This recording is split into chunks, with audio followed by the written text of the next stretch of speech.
সাপুরিয়া আমার ভাই কি বাঁচবেনি? যে সাপ কামড় দিছে বিষাক্ত সাপ। হ্যাঁ, আমার ভাই মনে হয় বাঁচবো না সাপুরিয়া।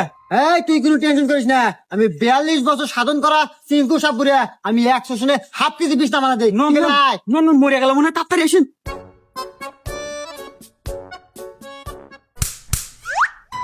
ইস বাপু, তুমি যদি আমাকে 2টা মিনিট আগে আনতে, তাই আমার এই বিষ আমার আয়ত্তে থাকে, আমি বিষ নামাতে পারি। কিন্তু এই বিষ আমার আয়ত্তে আর নাই। এই বিষ চলে গেছে পদ্মা দেবীর আয়ত্তে, আর সাথে মারাও গেছে।